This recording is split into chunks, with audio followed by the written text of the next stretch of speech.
চট্টগ্রামে ফ্ল্যাটের রান্নাঘরে জমে থাকা গ্যাস বিস্ফোরণে দগ্ধ নূরজাহান বেগমের পর এবার চিকিৎসাধীন অবস্থায় মৃত্যু হলো তার ছেলে শাওন ও দেবর শামীম আহমেদ সুমনের। বাকি 6 জন ঢাকায় জাতীয় বার্ন অ্যান্ড প্লাস্টিক সার্জারি ইনস্টিটিউটে চিকিৎসাধীন।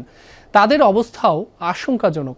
ভোররাতের মর্মান্তিক সেই দুর্ঘটনায় তছনছ এক পরিবার। কোনোভাবেই থামছে না স্বজনদের আহাজারি। একমাত্র মেয়ে নূরজাহান আক্তার রানীকে হারিয়ে বৃদ্ধ মা বাবার এমন আহাজারি, এমন মর্মান্তিক মৃত্যু মানতে পারছেন না কিছুতেই।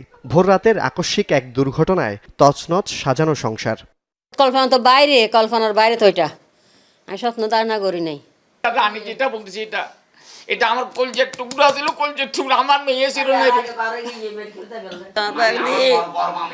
আজ তো বলিন না ভারী কথা, এটা বলিন না ভারী নাই।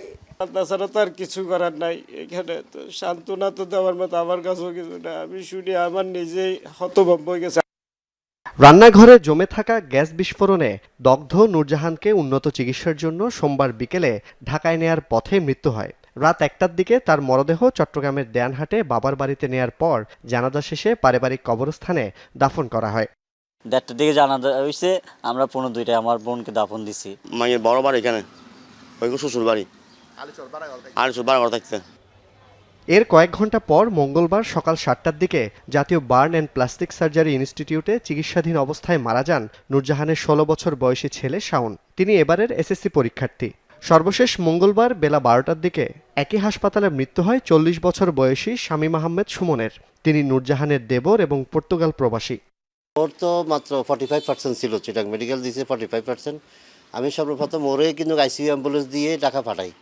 সবার আগে সে পড়ছে এবং ঢাকাতেও ওরা খুশি হয়েছে যে এটা আপনার আইসিইউ দিয়ে আনছেন, যে রিকভার হওয়ার সম্ভাবনা আছে, কিন্তু সে আগে চলে গেছে।